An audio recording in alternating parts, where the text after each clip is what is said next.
आत्मकथ्य विदाई की बेला।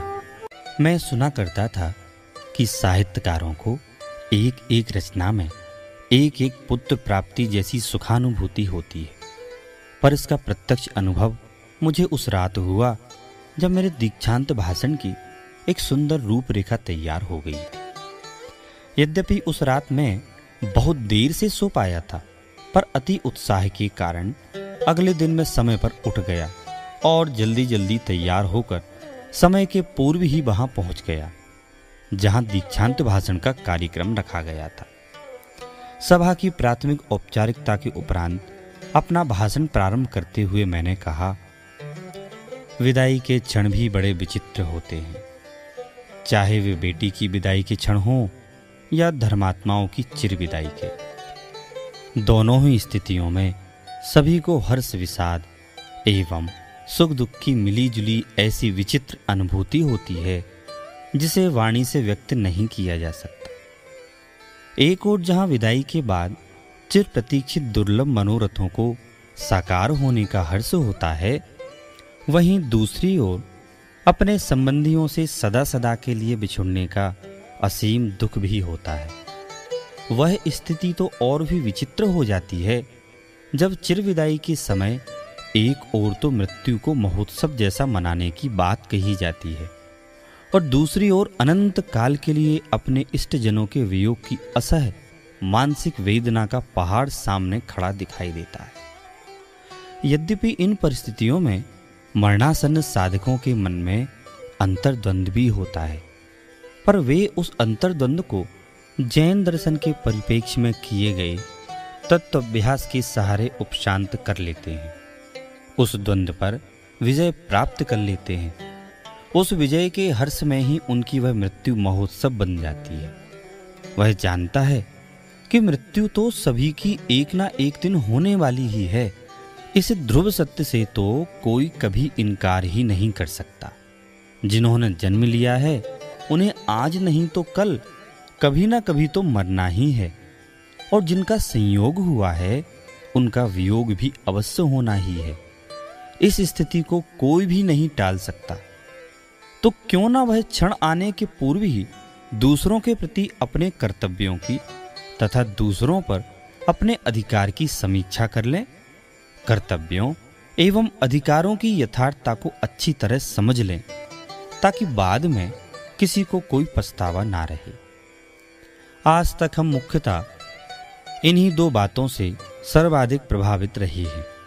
हम अपने अज्ञान से अब तक ऐसा मान बैठे थे कि परिवार का पालन पोषण करना, उन्हें पढ़ा लिखा कर चतुर बनाना और उन सबके लिए जैसे भी हो वैसे धनार्जन करना हमारे प्रमुख कर्तव्य है। इसके बदले में कुटुंब परिवार हमारी भरपूर सेवा करे, हमारी आज्ञा में रहे, जैसा हम कहें वही करे, यही हमारा उन पर अधिकार है। इन कर्तव्यों एवं अधिकारों की अनधिकार चेष्टाओं से हम अब तक परेशान रहे हैं, पर जिनागम के अध्ययन मनन एवं अभ्यास से आज हमें यह पता चला है कि वस्तुतः सब अपने अपने ही कर्ता भोक्ता है। सब मात्र अपने ही भाग्य विधाता है। कोई भी किसी के सुख दुख का, जीवन मरण का, उन्नति अवनति का कर्ता धर्ता नहीं है। कोई किसी का भला बुरा कुछ भी नहीं कर सकता। अपने ये कर्तव्य के विकल्प सब निरर्थक हैं। अतः अब हम घर गृहस्थी के कर्तापने की बहार से पूर्ण निर्भर होकर तथा दूसरों के भला बुरा करने की चिंता से मुक्त होकर निश्चिंत होकर क्यों ना अपने स्वरूप में जमने रमने का प्रयत्न करें। संयोग ना सुखद है ना दुखद, दुखद तो केवल संयोगी भाव होते हैं। अतः संयोगों पर से दृष्टि हटाकर स्वभाव सन्मुख दृष्टि करना ही श्रेष्ठ है।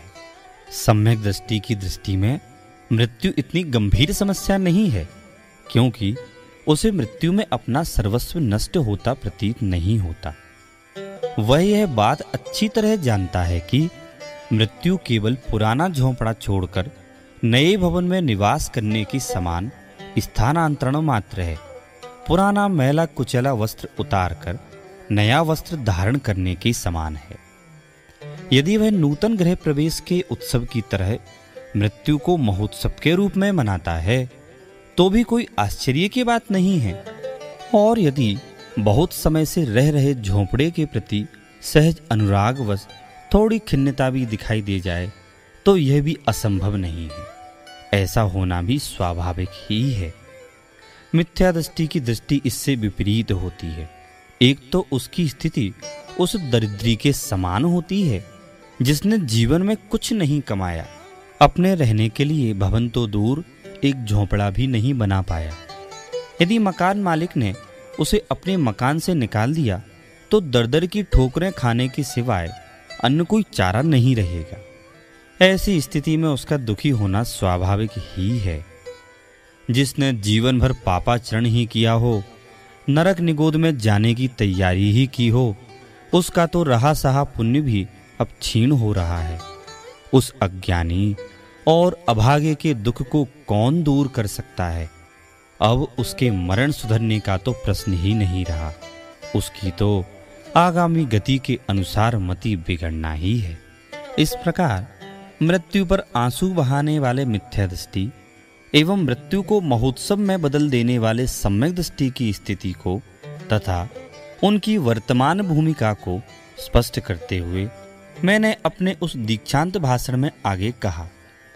सम्यक दृष्टि भगवान आत्मा को ज्ञान ज्योति स्वरूप चैतन्य देव के रूप में देखता है। वह अपने स्वरूप को परद्रव्यों से पृथक, राग आदि से रहित, शाश्वत ज्ञाता दृष्टा ही जानता है, मानता है तथा मृत्यु को केवल देह से देहांतर होने रूप क्रिया मानता है। इस कारण वह मृत्यु से नहीं डरता, जबकि मिथ्या दृष्टि को अनादि से देह में अपनापन होने से उसे मृत्यु में अपना सर्वस्व लुटा लुटा सा लगता है, सर्वस्व समाप्त हुआ सा प्रतीत होता है। इस कारण उसका दुखी होना, भयभीत होना भी स्वाभाविक ही है। सम्यक दृष्टि तो समय समय पर अपने शरीर के संबंध में यह विचार करके विरक्त रहता है कि आज तक इतने वर्षों से मेरे संयोग में रह रहे इस शरीर के अनंत पुद्गल परमाणुओं का मेरे अनुकूल परिणमन हो कैसे रहा है। इसमें यदि किसी को आश्चर्य हो तो हो, इनके बिघटने में क्या आश्चर्य। 9 दरवाजों का पिंजरा ता में सुआ समाए, उड़वे को अचरज नहीं, अचरज रहवे माही। अतः उसे मृत्यु भय नहीं होता। ज्ञानी विचार करता है कि जिस प्रकार जिस मिट्टी के सांचे में शुद्ध चांदी की मूर्ति बनाई जाती है, ढाली जाती है, वह सांचा टूटने पर चांदी की मूर्ति नहीं टूटती, वैसे ही शरीर रूपी सांचे में आत्मा की मूर्ति विराजती है जो कभी नहीं टूटती फूटती। सम्यक दृष्टि को देह में आत्मबुद्धि नहीं रहती। वह देह की नश्वरता, क्षणभंगुरता से भली भांति परिचित होता ही है, उसकी जड़ता, अचेतनता से भी परिचित हो जाता है। पर वह पर्याय से भेद ज्ञान होने से उसे अपने आत्मा में ही अपनापन रहता है। अतः श्रद्धा व विवेक के स्तर पर उसे मृत्यु भय नहीं होता। संभव है कोई सम्यक दृष्टि भी आचरण के स्तर पर मृत्यु को महोत्सव की तरह नहीं मना पाए। उसे भी बाहर से मिथ्या दृष्टि की तरह आंसू बहाते देखा जा सकता है। पुराणों में भी ऐसे अनेक उदाहरण उपलब्ध हैं। रामचंद्र जी छायिक सम्यक दृष्टि थे, फिर भी 6 महीने तक लक्ष्मण के शव को कंधे पर ढोते फिरे। कविवर बनारसी दास जी की मरणासन्न विपन्न अवस्था देखकर लोगों ने यहाँ तक कहना प्रारंभ कर दिया था कि पता नहीं इनके प्राण किस मोह माया में अटके हैं। लोगों की इस टीका टिप्पणी को सुनकर उन्होंने संकेत द्वारा स्लेट पट्टी मांगी और उस पर लिखा, ज्ञान कुतक का हाथ मारी अरि मोहना, प्रगट्यो रूप स्वरूप अनंत सुसोहना। जा पर जय को अंत सत्य करी जानना, चले बनारसी दास फेर नहीं आवना। मृत्यु के समय ज्ञानी की आंखों में आंसू देखकर ही उसे अज्ञानी नहीं मान लेना चाहिए, क्योंकि उसके अभी केवल अनंतानुबंधी क्रोधादि कसाय का ही तो अभाव हुआ है। अप्रत्याख्यानादि 3 कसायों की चौकड़ी तो अभी भी उसके विद्यमान है। अतः श्रद्धा तो ज्ञानी की सिद्धों के समान निर्मल हो गई है, पर चारित्र गुण में अभी कमजोरी है। इस कारण वियोग जनित क्षणिक दुख का वेग आ जाना अस्वाभाविक नहीं है। अपनी श्रद्धा को मजबूत करने के लिए वह बार बार अपने मन को समझाते हुए कहता है, हमको कछु भय नारे, जाकर जैसे जाही समय में, जो हो तब जा द्वार, सो बनी है टरी है कछु नाही, कर लीनो निर्धार। हमको कछु भय नारे, जान लियो संसार। जो कार्य जिसके द्वारा, जिस विधि से, जिस समय, जिन कारणों के माध्यम से होना है, वह कार्य उसी के द्वारा, उसी विधि से, उसी समय, उन्हीं कारणों के माध्यम से होता ही है। उसे किसी भी प्रकार टाला नहीं जा सकता।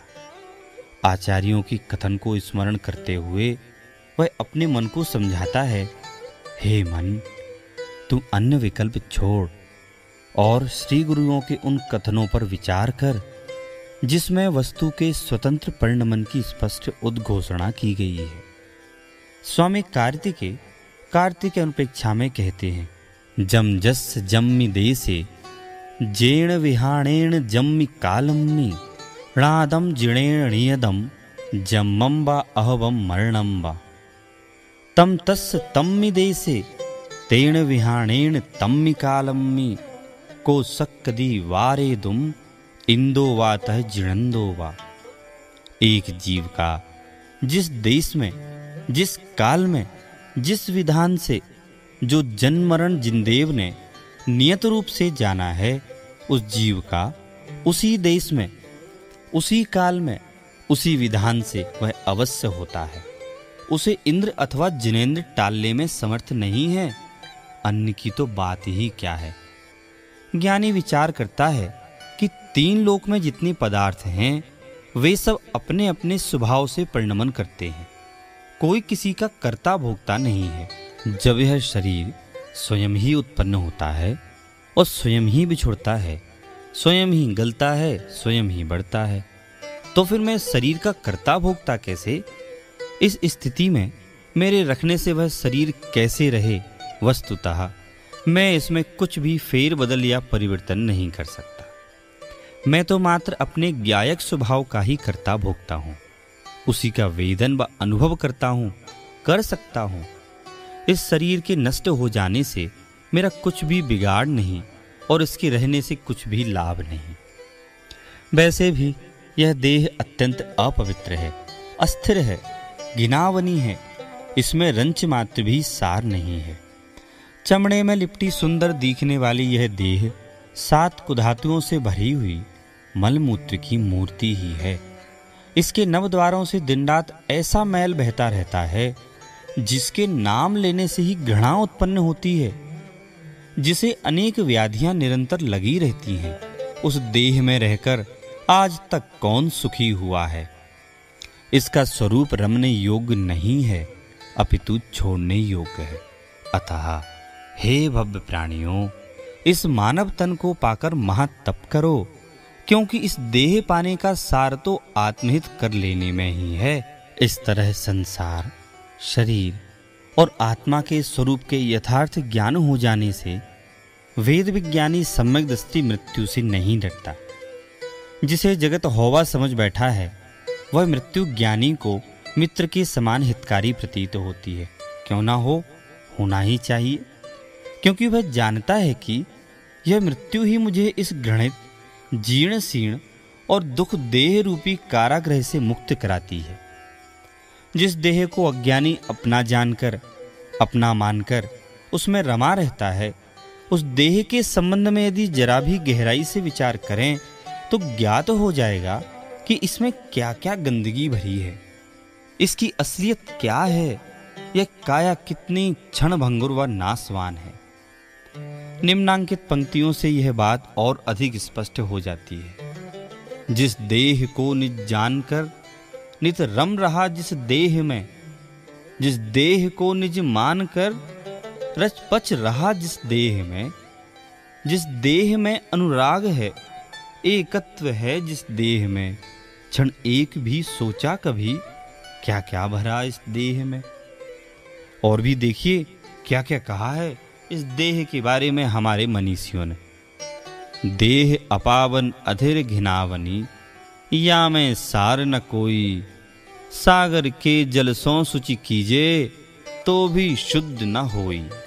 सात कुधात मई मल मूरत, चाम लपेटी सो है, अंतर देखत या सम जग में, और अपावन को है।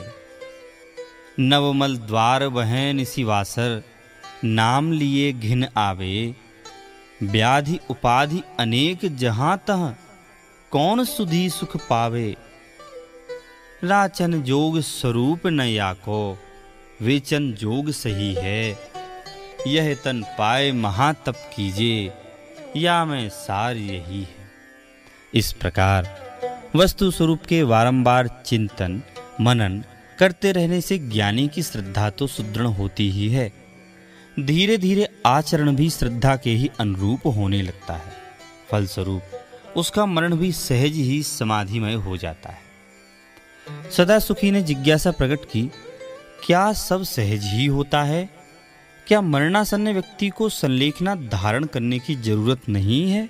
शास्त्रों में तो संलेखना लेने की बहुत विस्तार से चर्चा की गई है। क्या संलेखना और समाधि मरण कोई अलग अलग हैं? सदा सुखी के एक साथ प्रश्न सुनकर मुझे मन ही मन प्रसन्नता हुई, पर उन प्रश्नों के सही समाधान के लिए विस्तृत चर्चा अपेक्षित थी।